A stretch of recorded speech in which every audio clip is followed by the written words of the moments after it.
Welcome back. What I'd like to do in this video is look at the classic example of Raman scattering again that we introduced a couple videos ago, and talk about Stokes and anti-Stokes scattering and consider why one of the aspects of the fluorescence question that was just raised. If we remember, we had the ground state and the excited state, V equals 0, V equals 1, V equals 2, so on and so forth. We had the laser come in, strike the molecule, raise it to a virtual state, and I'm not going to worry about the Rayleigh scattering, we'll only look at Stokes and anti-Stokes.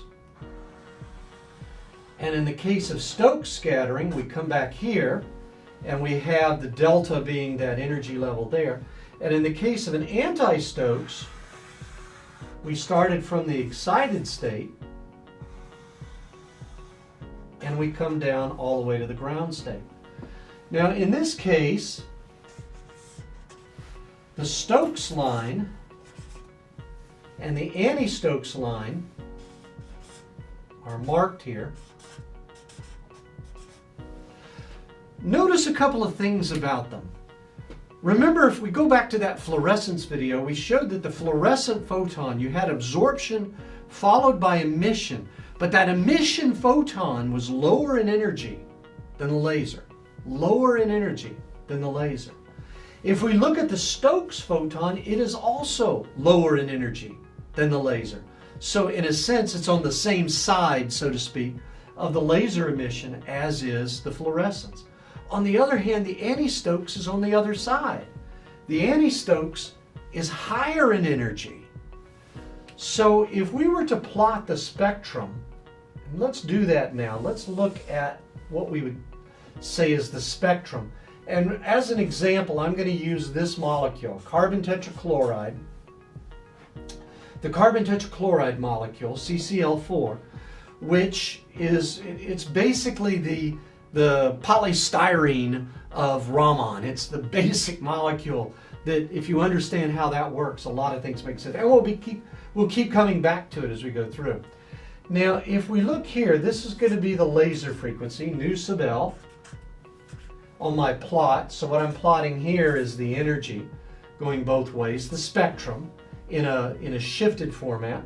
So if we look at the laser frequency and then we look at the scatter intensity in this direction, the first scatter we have is the Rayleigh scatter. Now that Rayleigh scatter is huge, and as we're going to talk about in a couple of videos when we look at the instrumentation, we have to worry about that. It's a problem because the detector looking at that scatter would be like looking at the sun. It would be so bright it could damage the detector. Now, if we consider the carbon tet molecule, it has a couple of different motions.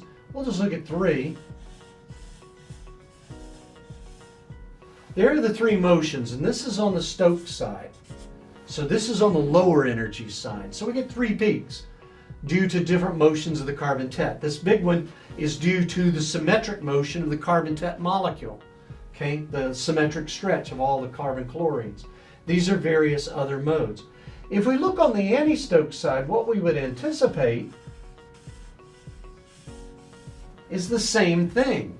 We would expect it to be a mirror image, because remember, the energy here would just simply be higher, but by the same increments. So whatever that energy is where that would be, that energy is where that would be, that energy is where that would be. And we would expect everything is good. We'd say to avoid fluorescence, let's go over here. There's one piece missing though. And that one piece that's missing is the Boltzmann distribution. The Boltzmann distribution determines what the population of each one of these energy levels is. At a given temperature, the Boltzmann distribution would say more of your molecules are in the ground state than they are in the excited state. As the temperature goes up, you can populate the excited state, but that energy depends upon the spacing of the energy levels. This is a fairly low energy level. This one's a little bit higher. This one's higher still. As the energy goes up, the energy necessary from thermal excitation to boost the molecule up into that excited state for the anti-Stokes side becomes bigger and bigger, and therefore less and less likely. And what actually happens on this side is there is an exponential decay in the intensity.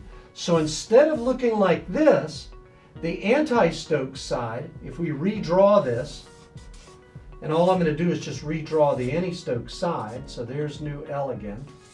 So there's my Rayleigh line. The anti-Stokes peaks are actually going to be smaller, and they're going to continually get smaller. They're going to get exponentially smaller than the Stokes side peaks. These are going to be bigger. So what's happening is, as you go out further and further onto the anti-Stokes side, your intensity is dropping away, and therefore what seemed to be like a good idea of how to get rid of fluorescence turns out not to be so good.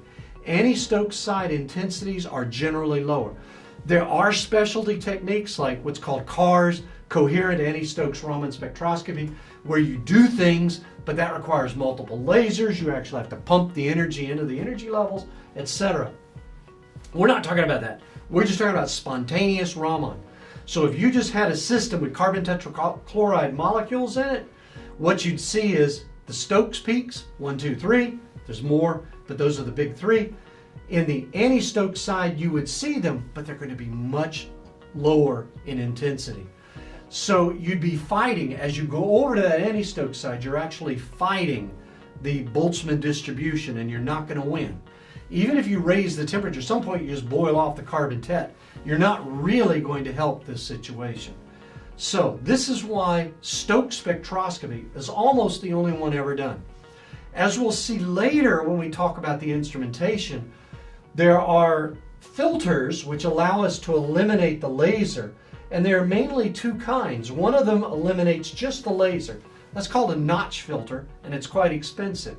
On the other hand, there's something called a bandpass filter, which would eliminate it, but also eliminates the anti-Stokes side. Those filters are a lot cheaper, and because the level of information on the anti-Stokes side is so much reduced by this Boltzmann factor, those are the filters many vendors will choose to use because there's not useful information. Well, the information's there. I'm just saying the intensity is so much lower that it's not worth the fight to get it. Okay, so that's a brief look at the Stokes, anti-Stokes, and the Boltzmann distribution. We'll next talk about the lasers. We'll look at how we avoid fluorescence in other ways. Like I said, this would be an obvious way to do it because since this is higher in energy than the laser, the fluorescence would be over here. It's not going to be over there. It just doesn't work very well because of this Boltzmann factor. I always call it Bradley's first rule of spectroscopy. You never get something for nothing. You think you could get over here and get it, but there's a price to be paid, and that price is intensity. Okay, so now let's move on.